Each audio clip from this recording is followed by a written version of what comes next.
Kanina pa kita hinahanap. Pwede ka bang makausap?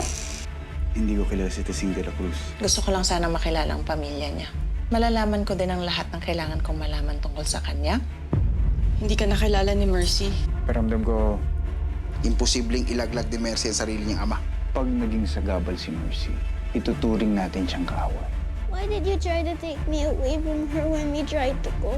Kaya ako nagalit sa mami mo. Hindi siya nagpaalam sa akin eh. Promise me, you'll never do it again, okay? May bala ba mag-file ng annulment si Mercy? Pati siya tanungin mo, Atty.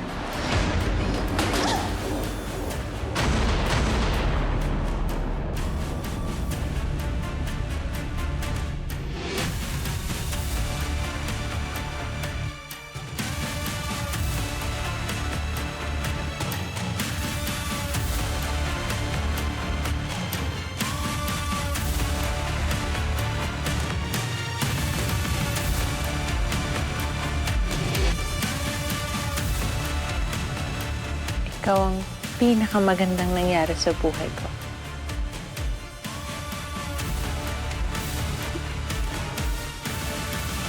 Alam mo ba, Mami? Gusto niyo rin po ako makausap. Okay, have a seat. Meron akong isang business partner na nangangailangan ng legal advice. Tapos isipan mo ng isang legal strategy. Oh, ba't nakabukas to? Eh, hindi ko alam. Sigurado ka bang sinara mo to kanina? Hindi ko napansin. Baka masok tayo.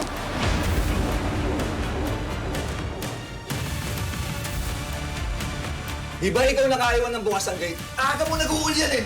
Nabanggit sa akin ni Judge Attorney, tinatraining ka daw niya. Mukhang bumilib sa'yo. Ano to? Tama! Tama! Tama! Ano to, ha? Bata ako ni Dad, ha? May ginagawa niyo ano, ha? Dalitan mo!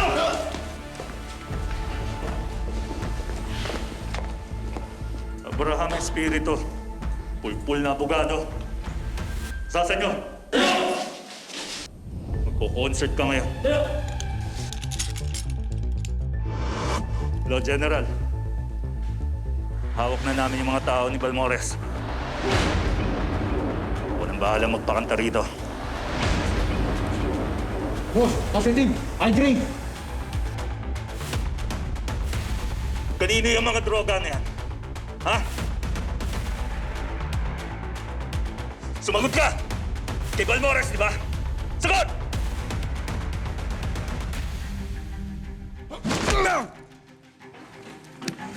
Aminin mo na. Boss mo si Balmores, di ba? Ba't tayo mong aminin? Kanino yung mga droga na yan? Wala akong alam sa sinasabi mo. I'm just here to see a client. At illegal tong ginagawa nyo. Mali itong pananakit nyo sa akin at pananakot nyo. Agno.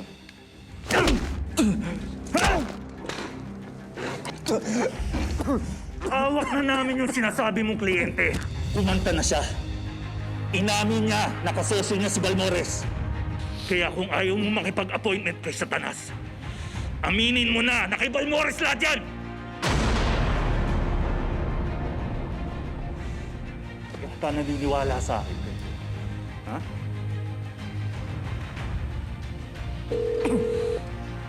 Biyahin niyo na yan. Bata ako ni Dad, ha? May ginagawa niyo ano, ha? Ngayon, attorney, makikipagtulungan ka na sa akin. Huling tanong. Kay Balmores ba yung mga droga na yan?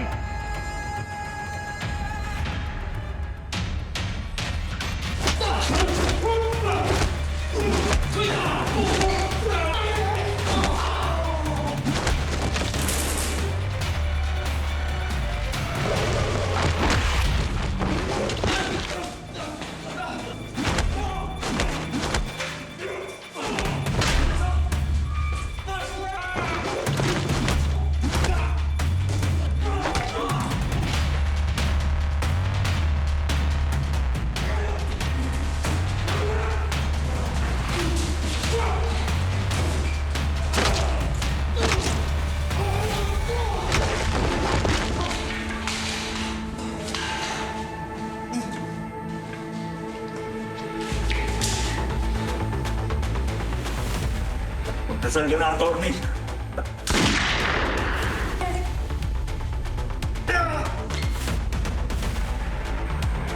Hindi ako sisintensya sa'yo. Si General.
Init. Ang boring pa dito. Buti pa. Tara, doon tayo sa labas. Tara.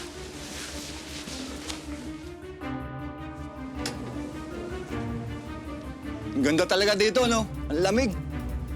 Kaso, dadalawa lang tayo. Boring din. Ano yun? Pasukin mo.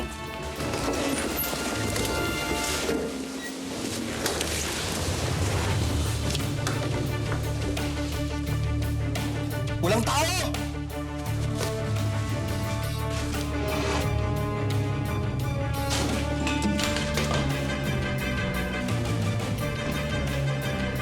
Ano yung narinig natin kanina?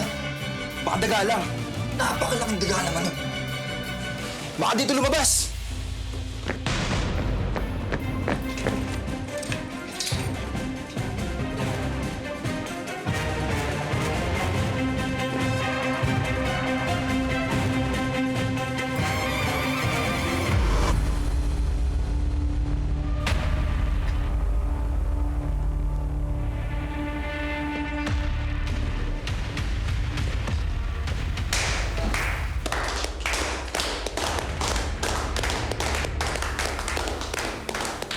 Taga mo.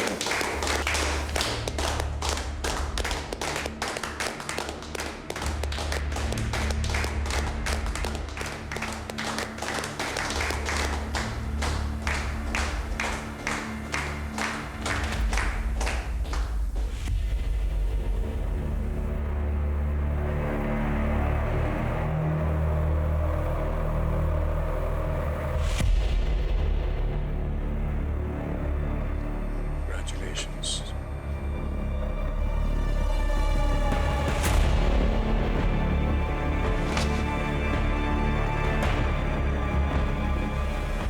Umasa ka sa pagsuko. Bahagi ka na ngayon ng aking pamilya.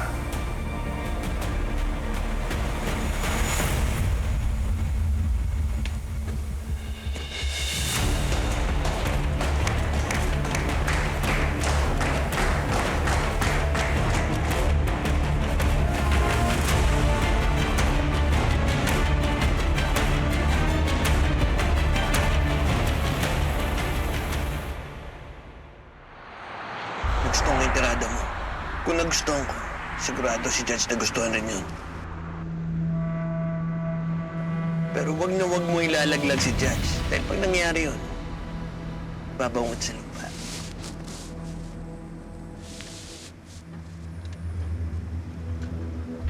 Kahit si Kamatay, hindi kayang baliin yung paninindigan ko.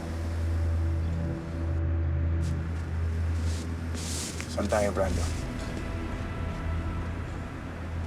Hindi pa tapos ang pagbibinyag sa'yo. Ang blessing mo.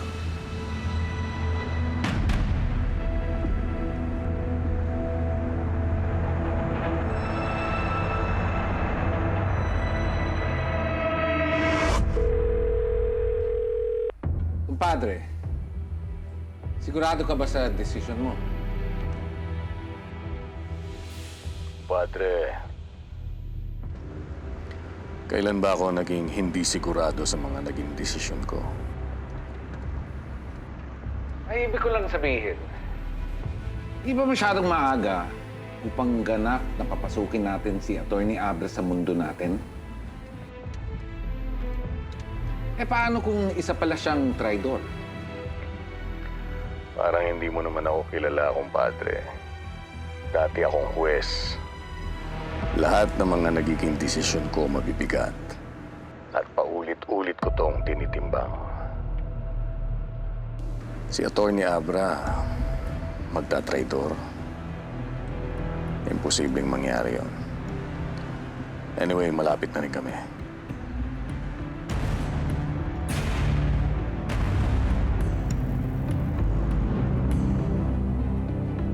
Yan yung problema. Akala ni Balmores Diyos siya eh. Siya infallible. Lahat ang sabihin niya, tama. Narcissistic prick. Saka yung Abra na yan eh. Sinasabi kasi simula pa lang wala talaga akong tiwala sa kanya eh. Isa siyang hampog. Hindi lang siya mayabang eh. Bastos. Relax ka lang. Sa mundong ginagalawan natin, Diyos si Balmores. Yan ang babaguhin natin. Tindihan mo? Relax!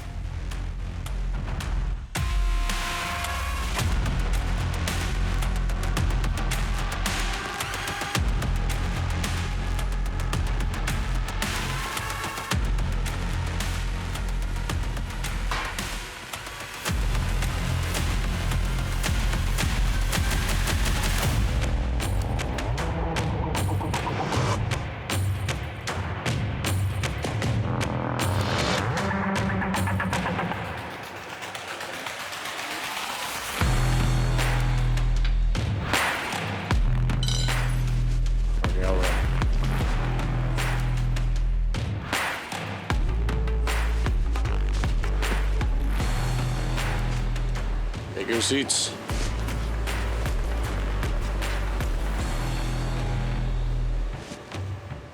Attorney Abraham Espiritu.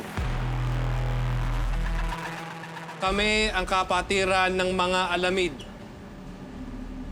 Ang pinuno namin ay si Judge Balmores, na siya ang nagtatag ng aming kapatiran at ang aming hukom. Kami ang tunay na may hawak ng kapangyarihan dito sa Rosario. Para maging isa ka sa amin, hindi mo kami kailangan hanapin. Dahil kami magpapasya kung sino maging alamid. Atty. Abra, sa aking palagay, napapanahon na para maging isa kang alamid.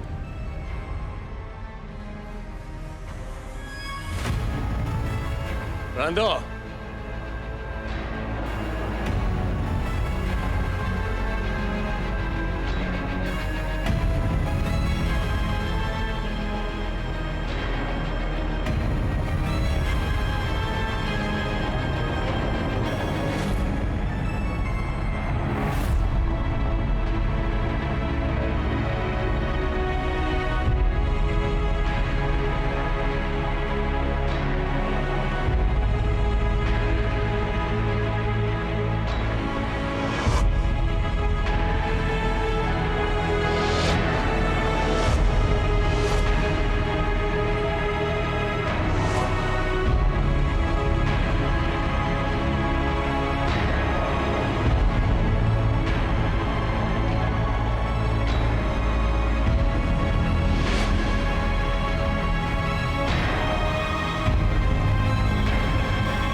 seat.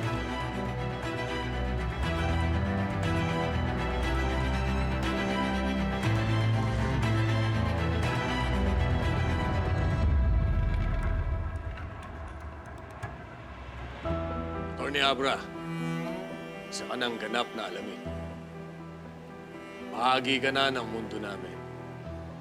Gaya ng sinabi ko sa'yo, simula sa gabing ito, magbabago na ang buhay mo. Isa para sa lahat! Lahat para sa isa! Isa para sa lahat! Lahat para sa isa!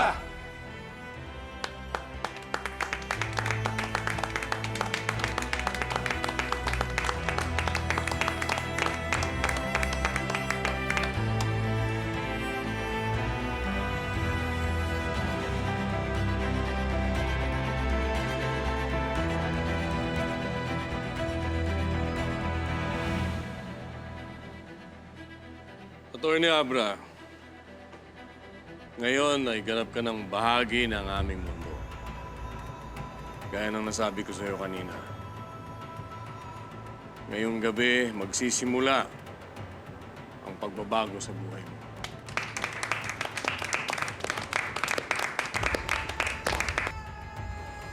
Mananatiling alamid ang isang alamid habang siya ay nabubuhay. Hindi siya maaaring magtraidor, tumalikod o umalis sa isang ating kapatiran.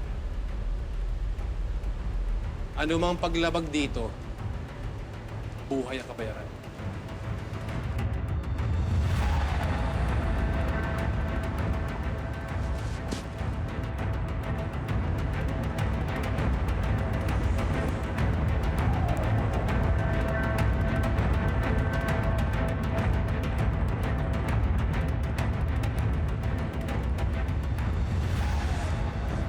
Tanggapin mo yan, Attorney Abra.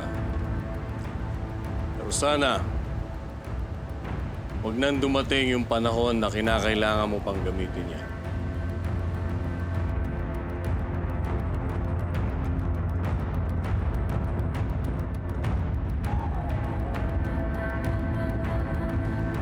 Hindi yan para sa kalaban. Para sa iyo yan. Kapag sumuway ka sa pagiging isang alamid, sa pamamagitan niyan, ikaw mismo ang tatapos sa sarili mong buhay. Para hindi na madamay pa ang mga mahal mo sa buhay. Naintindihan mo. Congratulations, Attorney Abra.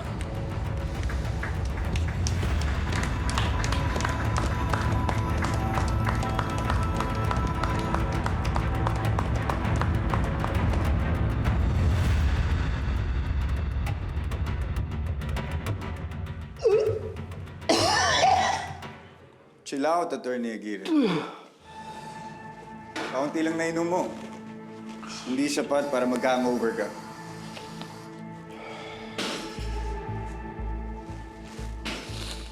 Wala yung dugo mo eh.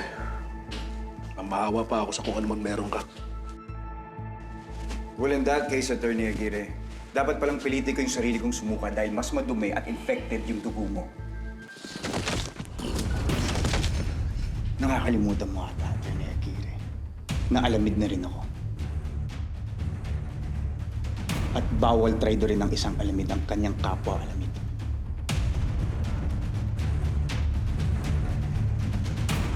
Kahit anong gawin mo, Attorney Espiritu,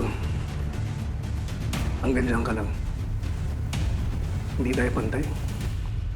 Hanggang ilalim lang kita. Well, kung gusto mong maging delusional, Attorney Aguirre, I guess karapatan mong paniwalaan kung anong gusto mo.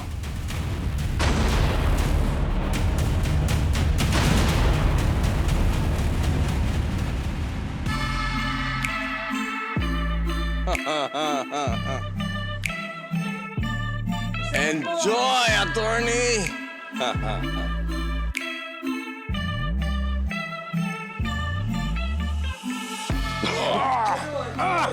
Cheers!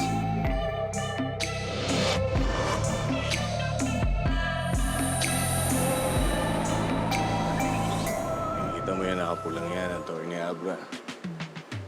Regalo ko sa'yo yan. Ha? You like it?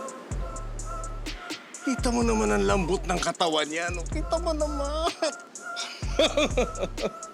Ano, Atty. Abra? This is your night, ha? Enjoy it. Have fun. Loosen up.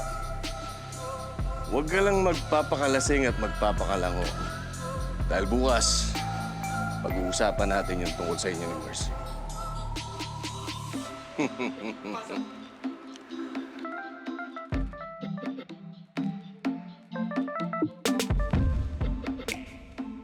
Oh! You like that, attorney? Yeah, go for it. Go for it, attorney. She's yours.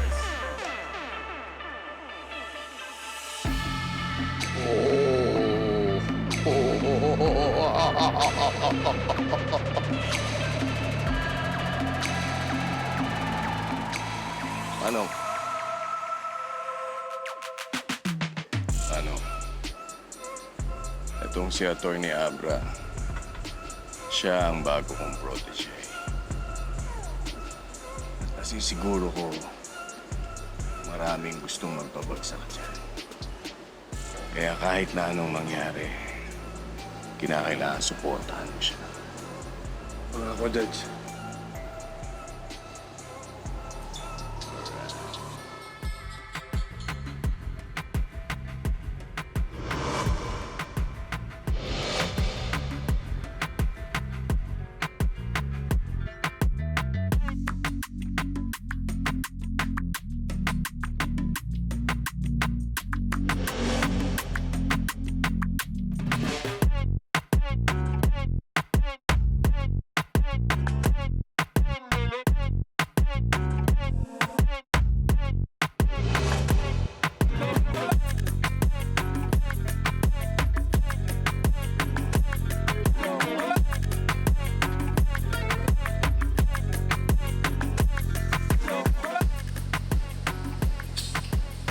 Okay. Bigyan sa'yo niya. Sure ka ba? Sayang naman, Bebe.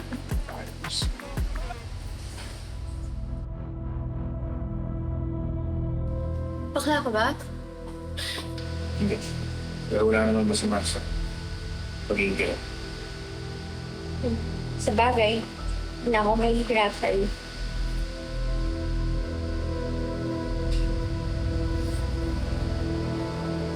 Ito ah. Oh, para saan to?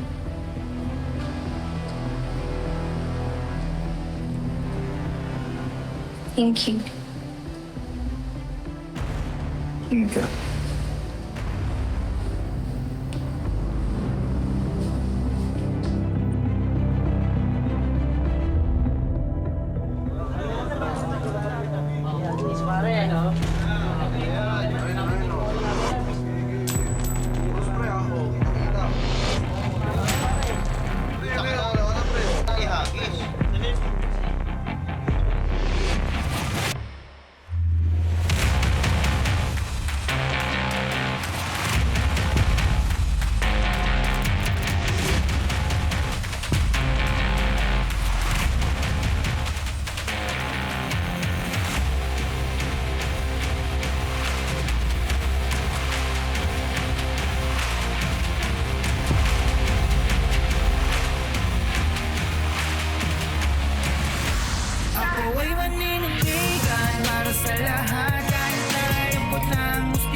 Nakakalimutan mo na ata na legal advisor mo ako. Legal advisor ko na. Si Abra yung ginugroom ni Judge, nakapalit ko. May oras pa tayong maghanda. Dad, wala akong pakialam kung anong gawin sa akin ni Judge. Yung hihiwalayan ako ni Mercy doon, hindi ko matanggap yon, hindi ako papayag. Attorney Abra, alam mo na naman siguro na I want Mercy here to run for governor in the next elections. She wants you to provide her with more information with regards to local governance. Ipapatawag ng meeting si Attorney Abra. Importante daw. Hindi na tayo pwede dun sa dati. Masasunog na yon. Maghanap ka ng bagong safe house.